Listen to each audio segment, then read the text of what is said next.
Chapter 1: The Doll That Waits. Dan Rivera had handled Annabelle dozens of times. He wasn't just some thrill seeker or amateur ghost hunter. He was a seasoned paranormal investigator with military training, a skeptic's backbone. Dan Rivera, the ghost hunter and paranormal investigator. A well-known paranormal investigator. The dark paranormal investigators say they've seen all sorts of spooky... And one of the few people trusted to transport the world's most infamous haunted object, the real Annabelle doll. In April 2024, Dan took her on a short tour, part of a series of events to raise awareness for the Warrens' legacy and raise funds for the Occult Museum. He spoke at panels, posed with fans, and returned the doll safely to its glass case, just as he'd done countless times before. But just days after returning from the final stop of that tour, Gettysburg, Pennsylvania, Dan had suddenly passed away. A well-known paranormal investigator was found dead. died Died over She looked harmless, Raggedy Ann style, soft and stitched. In 1970, a young nurse named Donna received the doll as a gift from her mother. Within weeks, strange things started happening in her apartment. The doll would shift positions when no one was looking. Notes appeared on parchment paper they didn't own, and then came the blood.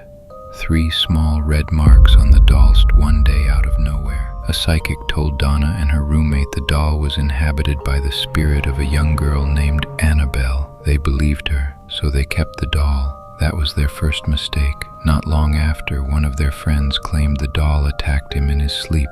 Another said it tried to strangle him. They called in Ed and Lorraine Warren, the most famous demonologists in America, and the Warrens told them something bone-chilling.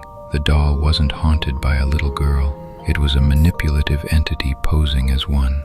And it wasn't done yet. After taking the doll, the Warrens didn't destroy her. Instead, they sealed her in a specially blessed glass case and placed her in their private occult museum. Besides satanic totems, cursed mirrors, and items from real exorcisms, visitors were warned not to touch the glass. Chapter 2: Dan Rivera's Mission. Dan Rivera wasn't some wide-eyed believer. He was a retired Army vet, a tactical trainer, a realist. When he met Tony Spera, the Warrens' son-in-law and current director of the Occult Museum, Dan was more interested in security than spirits.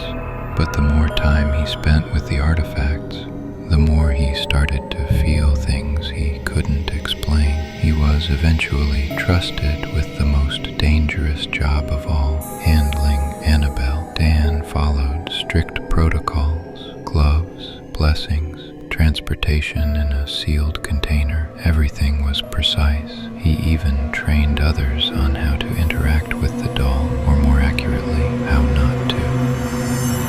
So when Dan agreed to do one last tour with Annabelle, no one blinked. He'd done this before, but something was different about Gettysburg, and we're not just talking about the location. The last known footage of Dan Rivera shows him calmly loading Annabelle into a vehicle, then smiling as he speaks to a group of paranormal fans at a Gettysburg event. Those who were there said he looked tired, maybe more than usual, but nothing alarming. The next day, Dan returned home to Connecticut. He told a close friend he wasn't feeling great, but brushed it off. The cause of death still undetermined publicly. With no known health problems and no signs of criminal activity, it all appears very sudden. Tony Spera later said that Dan had a deep connection with the artifact, and his death was a tragedy no one saw coming. Supernatural speculators began theorizing at the immediate break of the news based on their knowledge of the doll. In 2017, paranormal investigator Zach Baggins was allowed a private session with Annabelle. He didn't touch her, didn't challenge her. Still, he claimed he felt physically ill afterward. weak, disoriented. Another YouTuber said he developed night terrors weeks after visiting the museum. Even skeptics admit something about the doll is off,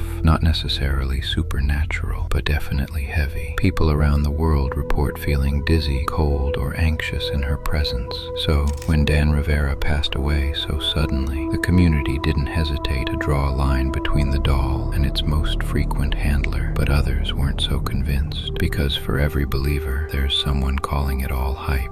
And that debate just got louder. Chapter 3. The Legend. However haunting the doll may be, it's crucial to recognize Dan Rivera as more than Annabelle's handler. He was a husband, a father, a veteran, a mentor, and a deeply loyal friend. Those who knew him describe a man with a steady heart and a generous spirit, someone who didn't seek fame or attention, but simply wanted to help others understand what couldn't always be explained. He wasn't the type to brag about what he did. In fact, many didn't even know how closely he worked with the Warrens' legacy until after his passing. And even then, the stories people shared weren't about haunted dolls or ghost tours. They were about Dan, the man who showed up early, who stayed late, who answered questions with patience, and always made time for others. When the news of his sudden death broke, it hit hard. He was just 54. There were no obvious warning signs, and for those who had just seen him at the Gettysburg event days earlier, smiling, shaking hands, doing what he loved, the shock was unimaginable. Out of respect for his family, many details were kept private, but the impact of his loss rippled through the paranormal community and beyond. Tributes poured in from friends, fellow investigators, and those he had quietly mentored over the years. They didn't speak of fear or superstition. They spoke of kindness, integrity, and how the world felt different without him in it. Tony Spera, the director of the Warren Occult Museum, called Dan a brother, someone who had a deep connection with the artifact, yes, but more importantly, a deep connection with people. He was trusted because he was thoughtful, respected because he never sought the spotlight, and loved because he gave so much of himself to everyone around him. Some will always wonder if Dan's death had anything to do with the object he protected so carefully, but maybe that question misses the point, because for all the headlines and theories that followed, the most important part of Dan Rivera's story isn't about Annabelle. It's about the man who carried her without fear, the man who believed in doing things the right way, the man who treated every soul, living or not, with dignity. And for that, he won't be remembered as a casualty of legend, but as someone who gave that legend its meaning. To Dan's family and loved ones, we offer our deepest condolences. He will be remembered not just for the mysteries he walked alongside, but for the quiet strength he brought into a world that often needs it.